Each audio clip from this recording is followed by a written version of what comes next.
these guys are really awesome producers. So I'm really excited to have you guys here and talking to you today. So do you want to start us off by just giving us a bit of give us a bit of your kind of background, what you guys are doing now? Sure, Rebecca, do you want to go first? I was waiting to see like who's gonna go. Okay, I'll go. Yeah, my name's Rebecca, and I'm a Glasgow-based producer and DJ.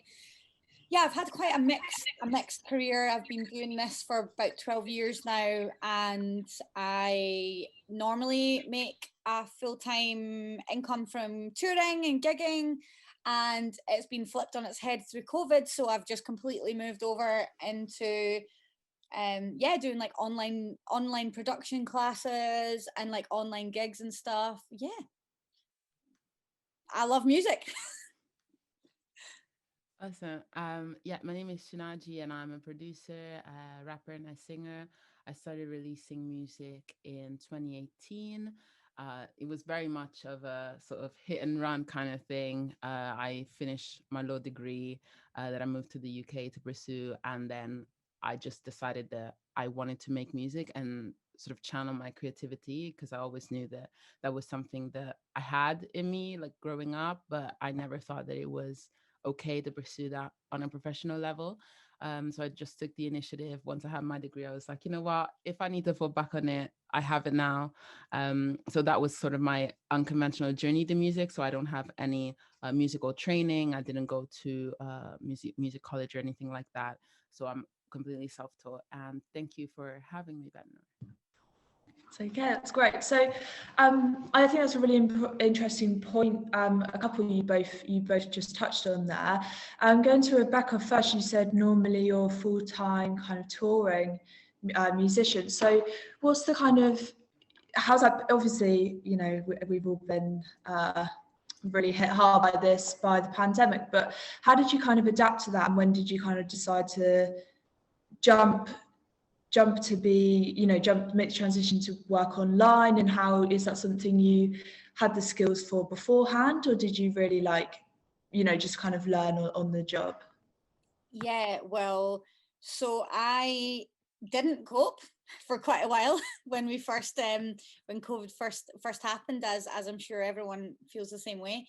And yeah, I didn't I'm also self-taught in like production and everything, so I kind of felt like I didn't really necessarily have the skills to just jump on and start kind of teaching others. And I was thrust into it. I work for a Scotland based charity. We work with young people and we teach them music production and all kinds of different instruments. So there's loads of like tutors in, and I just started to take on some online students, and it was really a learning curve. I had to learn how to like even simple Zoom. Like I didn't know how to.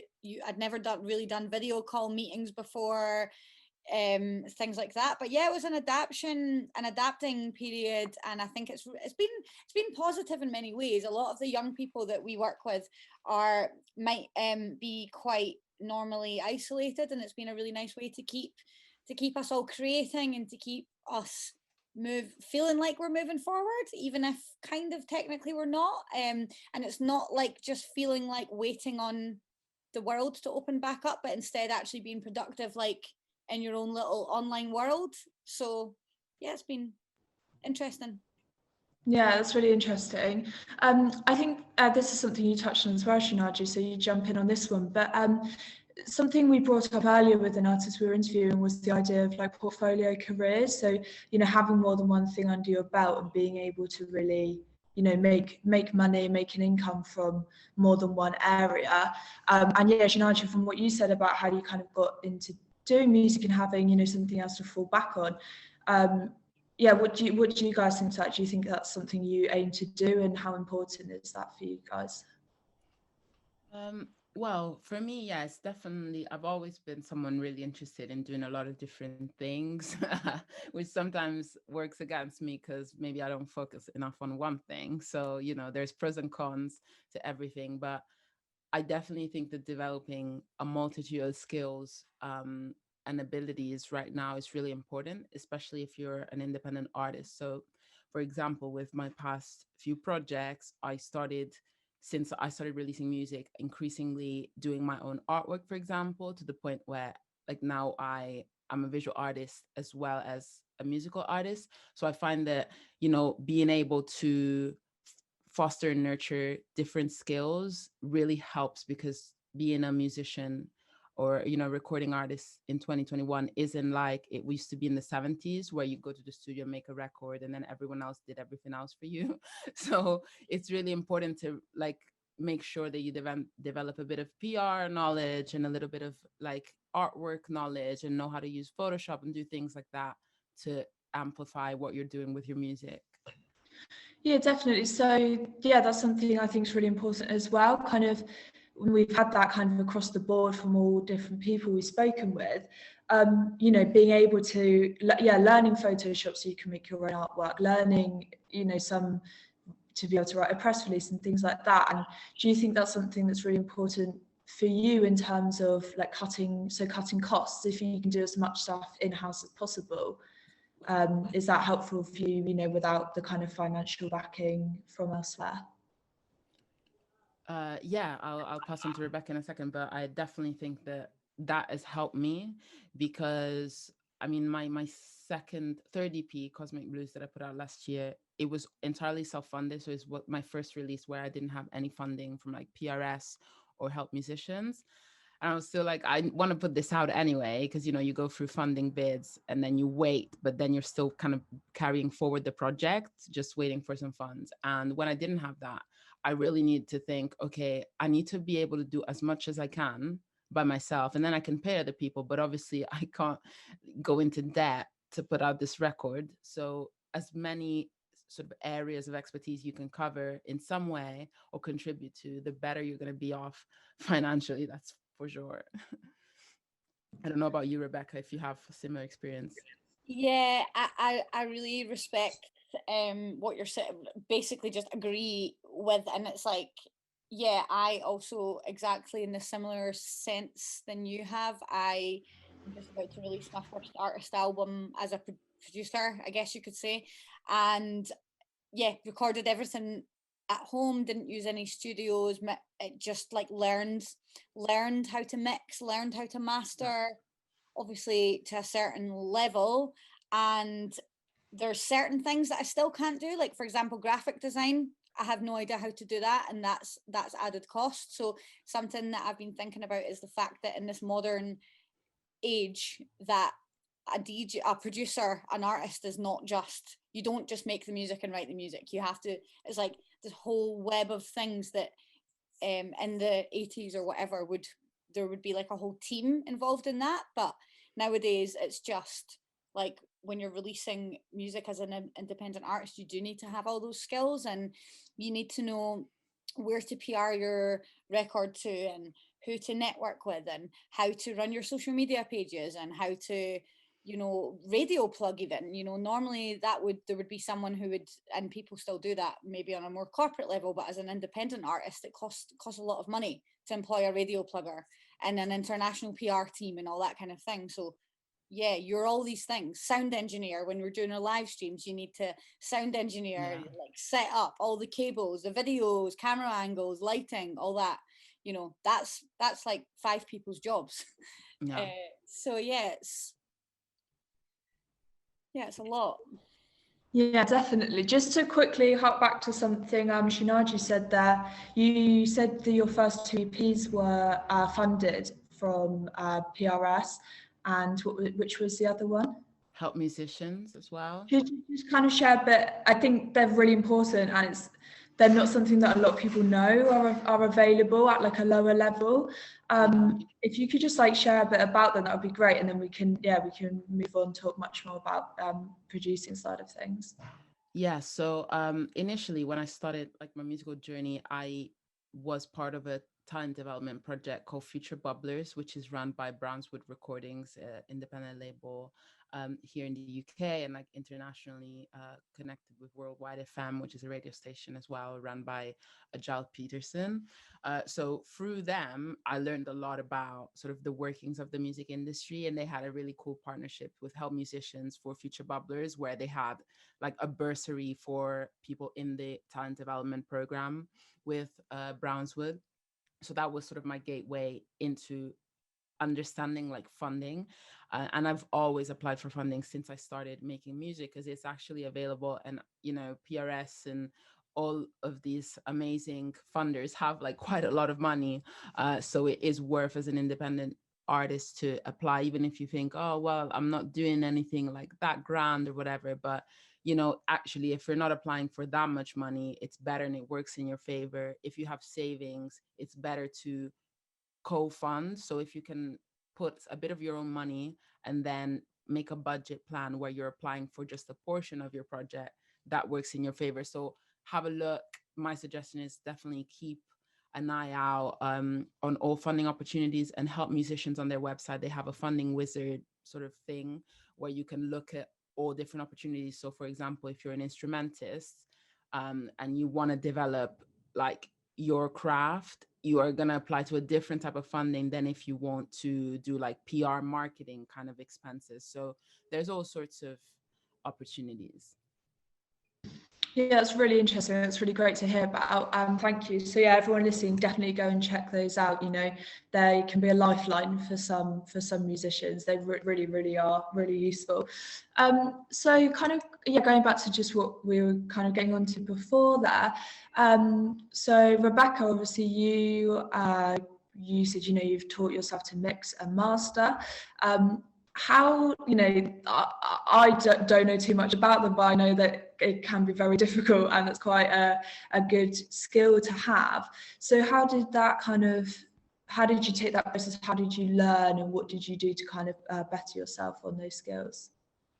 Well, I guess what I did was I just tried to reach out to as many people as I could that were in my network. So I'm kind of involved in the jazz scene here in Scotland, so I know a lot of you know, friends who are maybe involved in working with other bands or running studios or whatever. And I just really asked for help on finding resources that could help me to learn and to self-teach myself. And I sought out information on what the best plugins were for mastering and how you go about using those. And it was lockdown, it was COVID, you know, there was nothing else to do. I'll teach myself mastering. So for 6 months, I just over and over and over and over played like stuff and clips of music, and until it clicked, until I got it. And you know, I would do a master and I would send it to my mastering engineer colleagues or network or whatever, and they would point out, you need, that's wrong, and you need to go away and find out why that's wrong, and I can't tell you, you need to learn that. So I guess what I did was I just used free online resources like YouTube tutorials, reached out to as many people as I could. And I think one thing that I feel like in the music industry, people are scared to do is reach out and ask for help. If you reach out and you ask somebody, I'm really trying to do this thing and I would love your advice or your help, you'll more often than not find that people are quite open to that. So I just asked for help. I just reached out and I just said, I want to learn this skill that I don't have, and I don't have the money to pay someone to do it. And I really want to put this record out, and can you please help me? And just reached out and asked for help. There's a universe of YouTube tutorials and free online courses, like the Berkeley do online music business courses, and you can register for that. And there's so many free resources out there that you don't necessarily, you know, are immediately accessible. So yeah, I just use like a mixture of me not wanting to give up on not having that skill and just refusing I will be able to do it. So Yeah, I think that's really important, definitely. And for you, like, when would you say you kind of got to the point where, well, for both of you, where you will call yourself a producer? You know, you start learning and maybe you're not ready, you'll only do it for yourself, or you're not ready for other people to hear that. When would you say you kind of was a bit of maybe a turning point for you, or was it more gradual? But yeah, when did you feel you were ready to either produce other people or start actually, you know, putting that music out there and saying, you know, I produced this, I made this? I still struggle with it, to be honest. I still have complete imposter syndrome. Yeah, like I'm working with bands and I'm producing for other people, and I've mixed a couple of records now for others and technically been paid for that, but I still don't consider myself a producer because it's quite new. I'm only about 6 years in to my producing journey, and it's only a year and a half ago that since the first time I sent anyone a track ever. And yeah, I don't know. I think it's because don't play an instrument. I don't sing. It's hard for me to categorize myself as an artist. I'm just a producer. So I don't know how you feel about that, but yeah. Sorry, that's not a very good answer. No, that's fine. Shania, did you want to jump in on that at all? Yeah, I think so. When I started producing music, I guess it's like the distinction of the factual fact of you just produce something, which is just a fact, and then there is your personal evaluation of yourself. So for example, I kind of have that with singing, where I feel that I'm yet to sort of reach the place that I want to be at vocally. So I tend to not call myself a singer, but I do sing. So there's always those two levels of like self-criticism, and as you mentioned, like the imposter syndrome is definitely something that a lot of artists experience. But I think for me, I was really eager to like say like I'm a music producer, because the whole point of me starting producing really was to be quite independent from like the male dominated environment that electronic music production is. So I, as a rapper and like lyricist, I wanted to start songwriting, but I didn't want to like be bound by like really patronizing behaviors that would then curtail like my creative freedom.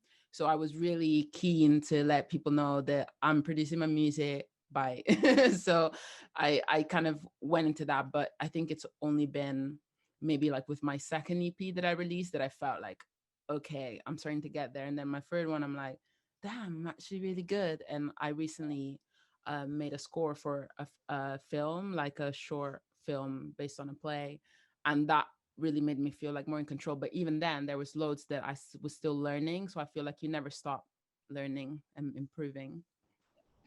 Yeah, definitely. There's a few things I want to like go back to there, but one of the things that I, myself find really interesting is what you said about, wanting to be a producer, so, in a male-dominated industry. And that's something that, you just see everywhere. I mean, we're on the Isle of Wight. I don't know if you guys have seen, but the Isle of Wight Festival lineup's just been announced. And someone kind of, reposted the lineup with only the female artists on there, and it was just shocking, the ratio. So it's something I find really interesting. I don't know if both of you kind of share some of your experiences around that. How have you worked around that? How have you is it something, obviously it's something you both, I'm sure you still kind of struggle with and affects you today, because it always will, but yeah, what are your kind of main experiences with that? And, to any kind of female people listening, like what can they do? What advice would you give, really, I think is what I'm trying to say. I definitely think that like what we were just talking about the whole like wanting to like feel that you're a producer because of the fact that, I saw a stat that someone shared on Instagram, and it said something like 2% of all music producers in the world are female. So that was quite a shocking stat. And recently I just signed an EP to a label, one of my favorite labels, and I had a meeting with the label manager, and he said, oh, it's really good because I was really looking for a female that was making this type of music, and there's just not very many. And I was like, there is lots of them. So I think like the way to cope with it is just like, I think like the more the music that we put out and the more music that we make as females, it's gonna, I mean, hopefully just gradually squash that all out. But and the more that we just kind of don't let it get us down and just be positive and go, well, actually, like that's fair enough that that was said in a meeting, but on the other hand, also I'm just gonna now go away and make loads of more great new music, and then it'll be more music produced by females in the world, and the cycle continues, kind of thing. Yeah. Yeah, I agree with that. I mean, I do find it really challenging sometimes because I think it is a lot about perceptions. So, for example, I've had, yeah, someone asked me to do an interview about like my experience, like being a rapper and a woman. And they just said, oh, because like I couldn't find a lot of like female rappers. And I was like, did you look like really Yeah. hard? Or did you just like look around your house and didn't see any and then came to that conclusion? So I think it is about perception and it is about the investment, because obviously if a group of people or a type of person is not visible, you're not going to find them in broad daylight. Like it most likely is going to be underground. It's most likely going to be independent artists. So you might find them on SoundCloud, like you might find them there. And then when it comes to music production, I think because music production, like of course electronic music and like not, for example, vocalized music is very much like, that person is producing this music that you're hearing. When it comes to like records where there is a lot of songwriting involved, I feel like women tend to get defaulted into like she's a singer or like she's the performer. But there are so many performers that are also producing their music, but there is like an underlying assumption that they're not the producers because women don't really produce. So I have a lot of, you know, friends who are music producers, but they don't get seen as that because Yeah. music production is not seen as a womanly pursuit Yeah. yet. So I think, yeah, it's perception and reality and a combination of those things. But as Rebecca says, I think it's just important to like do your thing, and your art speaks for itself at the end of the day. Yeah, definitely. I completely agree. I think it's really important to kind of have those conversations and share that as well.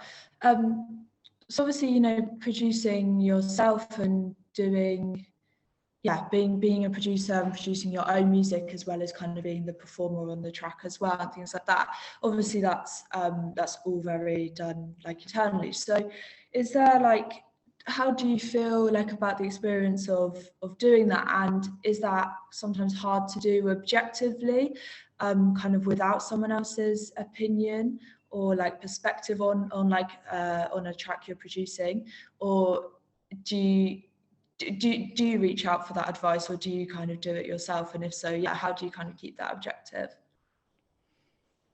So I'm not secretive about the music I make, but I feel like quite confident most of the time of the vision and like where I want to bring it. And since like my third EP, maybe even the second, like I've increasingly worked with more instrumentalists as well. So usually when I have a demo, I will likely collaborate with other people who play instruments to develop like certain parts in the composition. So I definitely get the feedback from that. But I feel like, I don't know, I guess for me as a performer and like recording artist, and because I have that music production with me, I always have like quite strong sense of like the purpose of a song or a record. And I feel like quite protective of my vision because I feel that only I know that. But that's my thing as a creative. I guess it's like that omnipotent sort of feeling that you have when you're making something, and no one else can make it the way that you want to make it, and that's why you're making it. So yeah, I don't know if that makes sense. Yeah, no, that's good. Thank you. Rebecca, do you have anything to add on that one? Yeah, no, I was just going to say, I totally relate to you in the sense that there's been times where so the way that I make my music, just to give everyone a bit of a insight, because it's quite unique, is that I don't play any instruments and I don't sing, but I guess like the music that I make could fall into like the kind of jazz category. But what I do is I just get in friends to play. So I'll say, right, I want a horn section here, right, I want drums here, right, well, let's get these three vocalists on backing vocals, right, let's get this here. So I guess I just like curate it all and then see it as a musical jigsaw. So I'll like write the lyrics and I'll write the arrangements, and I'm not musically trained, so I can't say, could you play E minor sharp 7 for this part please, and blah blah blah. But I'll just say, I really want this to sound like this, and I want it to be this emotion, and the vocal's going to come here, and blah blah blah. So it's like, I guess like the classic definition of a producer. And then I just get in like featuring artists on the stuff, but then I guess it's my music because I've written it and produced it and mixed it and arranged it and all that kind of thing. And like, I guess my thing's bringing people together. So each track will have like 8 musicians on it, and they wouldn't normally work with each other. So it's like seeing it as a kind of like a virtual space for everyone to be together, I guess, musical jigsawing. So anyway, my point being is, if someone asks me to change something that I've done, I'm just like, no, absolutely no. That's the way I want it. No, I'm not changing it. So yeah. Yeah, fair enough. Yeah, I think that's really interesting. That's really interesting to hear about how you actually do that and how you come to make your music. Just to remind everyone, if anyone does have any questions or anything, please just put them in the chat. It's really good. We've had some really good questions throughout the day, and it can be really, really useful for the conversation as well. So yeah, don't be afraid to ask anything. So coming back to like, yeah, just kind of producing in general. Rebecca, did you want to kind of tell us a bit about any people listening that are kind of looking to get into that? What software do you use, and are there like some main kind of pieces of equipment that you'd encourage people to get? Well, I use Ableton. I mean, there's so many different ways you can do it, but I use Ableton and I find that really good. I found it quite difficult when I first got into it, and I found it wasn't necessarily like that user friendly, because if you've never used it before, then it's quite hard. But there's a lot of, as I said before, free online courses. There's so many tutorials. Ableton, when you open the program, has got a really good function where you can just hover the arrow over anything, and there's a box on the left hand corner, and it tells you exactly what it is that you're hovering over. So like, you know, little tips like that. You can get like a sound card and a mic package for not super expensive at secondhand or whatever, and then you're set up. You can record vocals, you can record brass, you can record whatever you want straight into Ableton. And Ableton's got a really good selection of like internal audio effects units and MIDI instrument plugins and things like that. So yeah, I guess it depends on like the type of music you want to make, but for what I do, I really enjoy using Ableton, and also I'm gonna use it for like live performance as well. So when this record comes out, if the world goes back to normal, the aim is to tour it. So then I would use Ableton, and then there's kind of a lot of things that you can use. Like there's a thing called Ableton Push, which is essentially like a unit where you can launch samples and you can use effects with it, and it's just a bit of like a visual way for you to like perform your music live that you've created. So, but there's loads of different ways, and yeah, that's just the way that I do it. I use Ableton, and I really like it. Yeah, we have a question from Leo in the chat. He says, do you think understanding multiple DAWs or DAWs is useful, or just mastering one of them?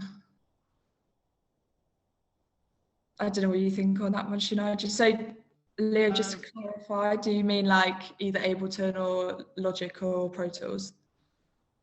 I guess. I mean, for me, I think that so basically, I think it depends on what you want to do. So, for example, if you want to be a sound engineer, then definitely learn Pro Tools, learn Studio One, or whatever tools are useful to your job. Because you might be working at different studios, you might be working with different artists that want to use different tools. So then you would want to have at least like a basic setup knowledge for all of them. But if the purpose is for you to make your own music, then I'm very much of the philosophy of like, do what enables you the most. So if you find that you're gonna be switching for some reason between those making your music, then do that. But me personally, I started on Logic Pro X, which I found was, really good. They have really, really good sort of sound banks. And I find that, their sounds are free. You can use them in your music, and they really have a lot of cool tools that you can personalize. But then I moved to Ableton because for me personally, especially producing hip hop, it's really good for my workflow of making a lot of different like sound bites and samples and looping things. That's something that Logic doesn't have. It's a lot more horizontal in the way that you compose. So I guess like do some research into like even just going on Reddit and like music production and asking the community, like, can you give me pros and cons of all these different DAWs before you kind of invest your time into one. But I would recommend find the one for you and just master it. And then when you have that, moving to another DAW is not going to be that hard. Yeah, agree 100%. Great. So yeah, Rebecca, you obviously you've said that you work with other artists as well, and like you produce with other artists. So could you kind of share a bit about what that dynamic looks like and how, you know, how that kind of works, like in a session with you as the producer, and how you get the kind of the balance of that dynamic? So it depends on the situation. So, for example, if someone was to say, I want to do a single or an EP or whatever, and I want you to produce it, then I am there to make what they have in their head come into reality. And it's not my music. And would not have creative input in the sense of like, you know, they ask me to do something, so I'll try that, and then they're not happy with it. So then I would of course change it, so that, because the aim is for them to have the product that they want at the end, or have the sound that they want. But if it was like, for example, a collaborative project, which most of the music that I make is, it's kind of like it's everyone adding their own voice, so that everyone's, you know, piece of the jigsaw is added, kind of thing. And so they would maybe come around to my house. I've got a room that I use to record everything in. I just do everything from home. I don't use professional studios or anything. I just have everything I have here, and that's all we need, really. And we would sometimes maybe do one day where my neighbours are great, by the way, everyone in this call. So we would do a drums day, which I would pre-warn my neighbour of and make sure it's okay. And he'll say it's fine. He's a music fan. He blasts his music on weekends. It's totally fine. We have a good understanding. So yeah, we'll do a drums day, and then we'll do a horns day, and then we'll do like a vocals day. But usually I would do it singer by singer. So sometimes like I'll layer up, like, I don't know, if I'm working with harmonies or something, like that might take a whole morning, because there'll be loads of stuff to put down, and then we'll decide on one bit, and then we'll move on to the next, and then we'll do the lead vocal. And usually, I mean, it's just that it depends on the track, but usually I would do electronic parts first. I'll sample from like old jazz records or something, and I'll just get like drums going, and then I'll say, right, well, let's add live drums to that. And then I'll sample some keys from like a Brazilian record or something, and I'll say, right, so let's get you in, and we'll maybe keep that as a bed, but we'll get keys over that.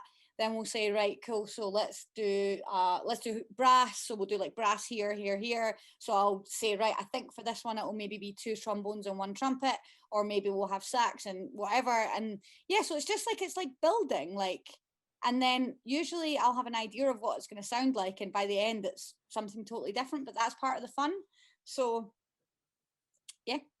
Yeah, great. And could you share a bit about, like, when you're working with other artists, how do you find other artists to work with? You know, how does that come about? So I think that's something maybe people, you know, people that are looking to produce other people might struggle with when they're starting out.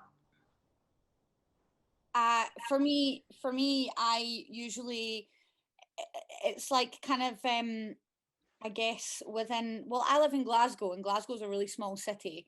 So we have quite a small music scene here, and like everyone knows everyone, and all the jazz musicians know all the folk musicians, and all the folk musicians know all the DIY crazy noise band guys, and the sound engineers all sound tech for everyone. And it's quite a small city, so I think I'm quite lucky in the sense that it's quite like a small circle. But usually what I'll do is I'll be at a gig and I'll introduce myself to somebody. So it's like having the courage to say, oh, I've seen your stuff online, it's really cool. I'm Rebecca, by the way. Do you want to do something? So just reaching out and asking, really. Yeah, definitely. So just networking with people and kind of having a good understanding of who's around. Yeah, I think that's really important. I've got a question for for both of you. You can jump in on this one. Is there any particular tools or whether that's software or equipment maybe that can make home DIY recording the best it can be, that might be any suggested investments, I don't know, good monitors or headphones or plugins or something, anything like that you think has really helped or is even essential? So when I started making music, I really didn't have much. I don't think you need much if you're just starting out. I think you need a MIDI keyboard, a laptop or any computer with a DAW on it, and an interface, so an audio interface. Don't remember what I used to have, but I have a Scarlett now, and they're like quite solid, sort of for like mid to long term for a starter. And then I have KRK speakers, which are all right. Don't mind them. And then obviously, if you're going to do vocals, you might want to like grab a mic. But I think if you're just starting out, like really don't spend too much money on it, because I think, you know, at that stage you're just putting down demos. And then, I mean, the technology that you get off the shelf these days is actually quite good, that you can find like a studio setup for maybe like 200 quid. And if you get stuff secondhand, that's like even better. Yeah, and is there anything like, obviously you're like is that right, 3 EPs in now? Maybe someone a bit more advanced, is there anything you'd really recommend as well? So maybe once you're past the kind of bit like first beginner's stage, is there anything that you guys have found really, really helpful? I mean, my setup hasn't really changed dramatically. I think you just sort of expand the things that you really like. So I have a synthesizer, and there's some synths, but those are all my partners. He's been in the game for a lot longer, and he's an analog fan. I work a lot more in like the digital realm, but I guess that's just also like my generation and how we approach like making stuff. I've upgraded my microphone, which I think if you're working with audio, that's probably one of the things that you can tell quite a bit of a difference. If you don't have a very good mic, you can't really do like record a record at home, but I recorded like singles on this mic. And then like, I guess sound insulation, but I have none. So Rebecca might have more. Well, I mean, I'll just give you a brief tour. There's just loads of stuff everywhere, and just stuff, teddies, like on the wall, records. Honestly, I accidentally created this ideal thing where when I walk in my hallway, you can notice the difference that when you walk into my room, it's like dead sound. Lots of teddies, lots of decoration, just like stuff dampens the sound. But yeah, I also just upgraded my mic. That's the only thing I changed. And I've got a Scarlett sound card as well. It's amazing. I've just got little Yamaha. I got them from Cash Converters 10 years ago, and they're still going solid. I paid them up at £20 a week when I was in college. Love those guys. I'm attached to those guys. Just out of interest, what mics are you both using at the moment? So this is a Rode. It's the NT2A, and it's quite a good microphone. I really like it, and it's got settings, so it does like a sort of cut off in the lower frequencies at like 80 and 40, and then you can also set it up to either record just like a frontal or record like 360. So that's really good if you're like making stereo ambience or like using shakers and stuff like that. I think I've got one below you, or the one older, so it's Rode NT1. Yeah, NT2. Hey. So yeah, we've got the same. I love it. It's the best thing I ever did. I bought it off my friend who was selling off all the studio equipment, and the best. Yeah, it records. I record literally everything on that one mic. It's so good. Yeah. Great. And we have a question in the chat from Callie. And they said, do you have any tips for expanding upon small track ideas / coming up with B sections for your songs? I'm able to make some music, but it all ends up just using the same chord sequence or melody or other element throughout instead of varying it like verses and choruses, and it makes the final track feel much less interesting.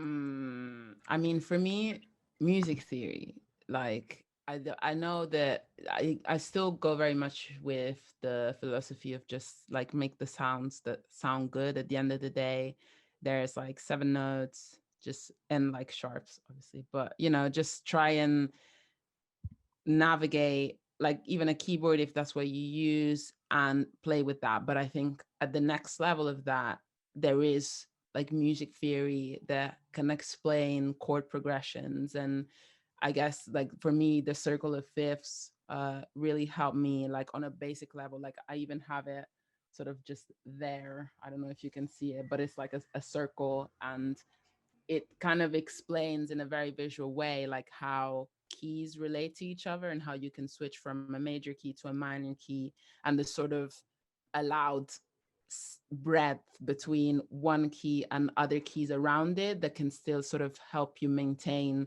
a sort of harmony whilst changing the feel of a song and switching things up.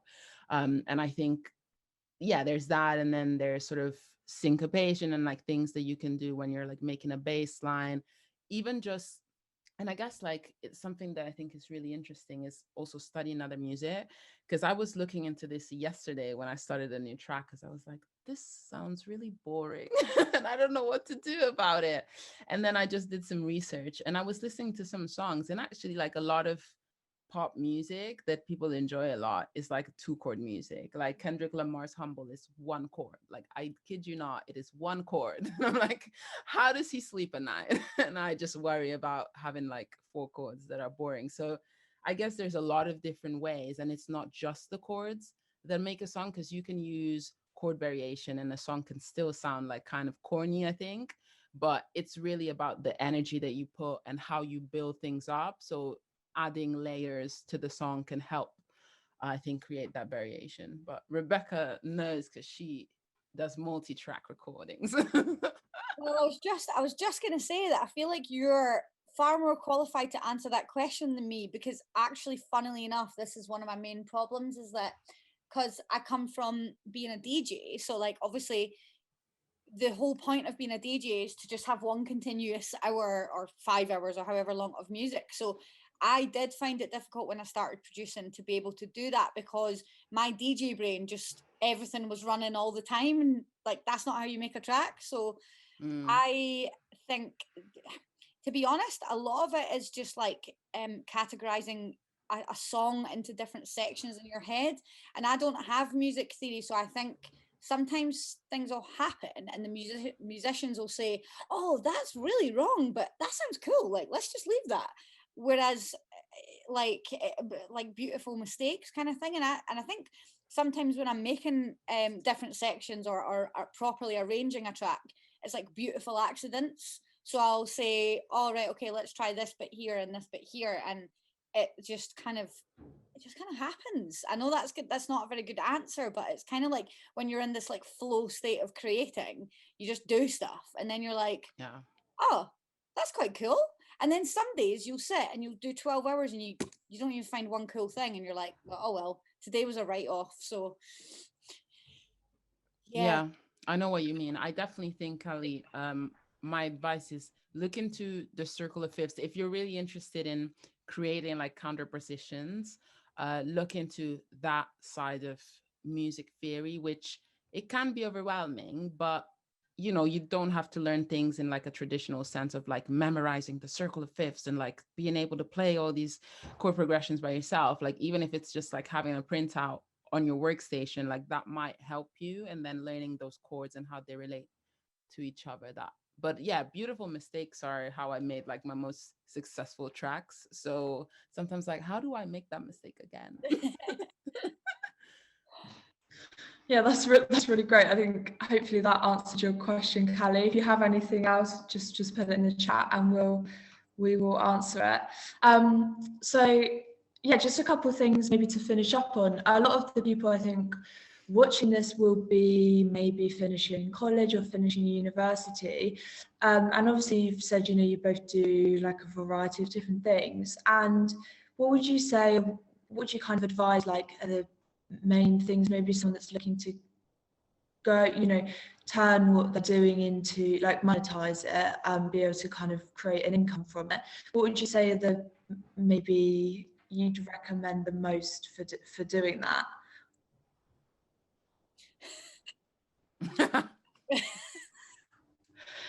I know it's a broad question, and I'm sure the answers just do a bit of everything.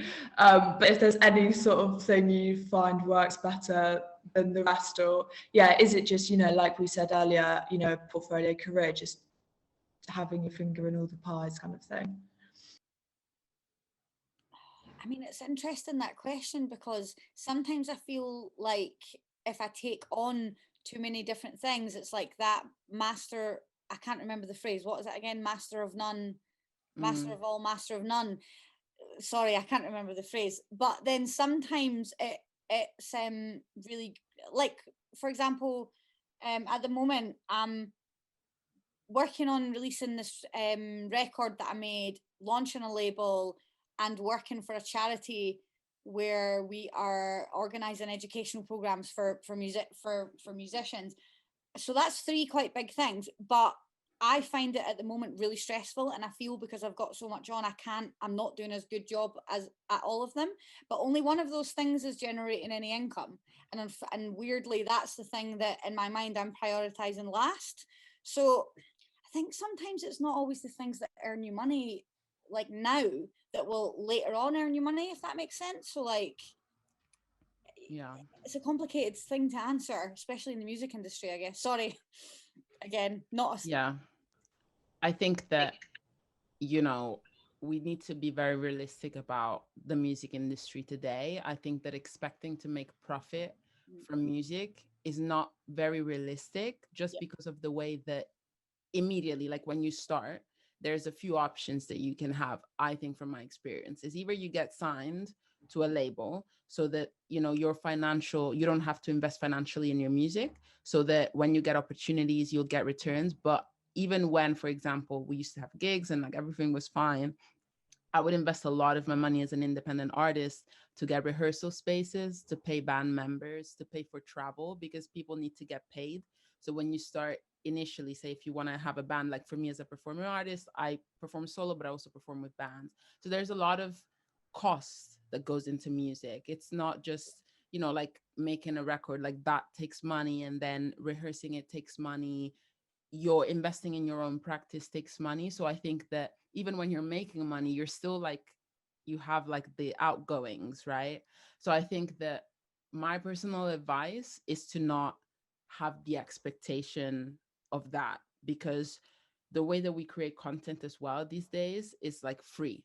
Like people have content for free a lot of the time. You know, you make videos on Instagram, no one is paying you to do that. You want to be TikTok famous, no one is going to pay you up front to do those things. So a lot of the time that you're going to spend is doing it for free. So I think it's like, think more about the long run, like what do you want to build for yourself, and the opportunities will come. And I think definitely separating the sort of public facing, like my brand music, from this is a commission that I'm doing because I have these skills and that's paying me money. So when I did the soundtrack, that was like $2,000, but it's very different than me like doing my social media for Shunaji. It's like a different type of work, but it feeds into each other. So definitely know that not everything is going to be about the brand that you want to create or your name as an artist, but it's just about using the skills to get paid, to reinvest. Yeah, definitely. I think, yeah, we've kind of had that kind of conversation with pretty much everyone that we've spoken to, you know, about it is unrealistic to think you're suddenly just going to make profits, make your money from working in music. Something I just want to pick up on, Shunaji, you said about writing a score for a short film. I think that's something that kind of production music and writing for film, or for, you know, for video games, anything like that, adverts, that's something a lot of people can kind of turn to make some money. How did that come about for you? How did you do that? How did you get that? You know, how did that come about? And any kind of advice around that, how people can achieve that? And yeah.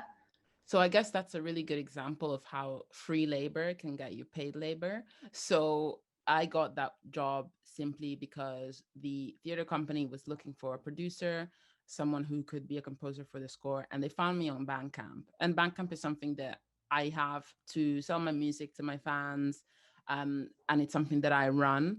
So it's sometimes it is that free work and the groundwork that you've laid, because in the internet, like anyone can find you really. So you always have those opportunities. But for me, it wasn't like any particular deal or an agent. It was very much the power of the internet. And that's something that I think, you know, YouTube has taught us like how you can monetize from just doing things from your home, but no one's going to pay you up front for it. But if you are consistent with it, you do have the tools these days to be seen. Yeah, definitely. Yeah, I think that's really important. Can you just like explain a bit about like how that process works? So you were approached to write the music then. You know, it wasn't kind of an open commission or something.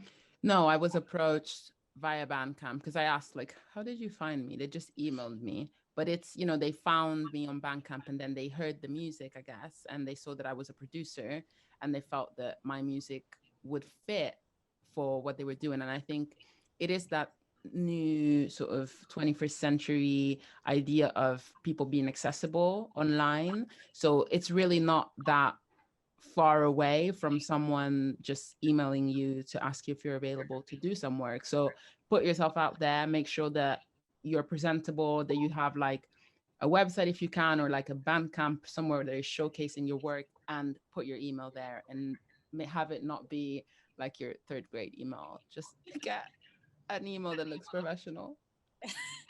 Yeah, definitely. And maybe just one to kind of finish up on. So you obviously both do a lot of different things. You know, you don't just have one project or one piece of work that you do. So how do you find balancing all of that? You know, for people, you know, we've kind of been talking to people all day that do different things and recommend doing different things and make an income. Well, how do you find that kind of balancing your time between that? Do you have any methods or advice for that? I think the thing that has helped me to not feel overwhelmed all the time is just compartmentalizing my days. So I'll have like Monday is record label day, Tuesday is teaching / education work stuff day, and then making music or remixes or whatever is like Thursday, Friday, because that's fun stuff and it's near the weekend, or just like find a way. But I don't personally work very well when I do like half do one task and then half do another task. I need to just, right, I've got this thing to do and it needs finished, and once it's finished I then move on to the next thing. But that's just how my brain works, so that helps me. And lists, always do lists of like, okay, tomorrow I have to do these things, I have these emails I have to get back to, or else I'll just forget and never reply, and it's good opportunities or something. Like lists and trying to organize yourself, I guess. Yeah, sick on that. Lists are good. Calendars are good. I have everything in my calendar. I grew up so fast. I was like, one day I just woke up and I had to start putting everything in my calendar with alarms, like up to 2 days before. Because, you know, staying on top of the things you have to do is really good. And I do that with social media as well. I think it's also important to like have breaks from that, because I feel that it can get really overwhelming really quickly. Everyone's always doing something really great. Yeah. And then you're not, and you're like, oh, I'm bad. So like be kind to yourself. You don't have to do everything. And hopefully we have a long life ahead of ourselves. So I try to, you know, give myself time to achieve things. And it's also okay to just live and have a week where I'm not doing loads of different things. And sometimes it's hard to have that discipline. But I think it's really important because there's a lot of things that are not just always about like achieving an outcome. I think sometimes that's something like a trap that we fall in music or any creative business. Is like you always have to like have an output, publish something, make a video, put it online. And it's okay to just like have the creativity growing inside of you before you're ready to produce something. Yeah, definitely. I think, yeah, that seems like a really nice thing to wrap up on. So does anyone have any last questions at all? Or do either of you have any last things you'd like to add? Yeah, okay. I think that's us all done then. Well, yeah, thank you so much, Rebecca, and thank you, Shinaji. That was really great. It was really, really interesting.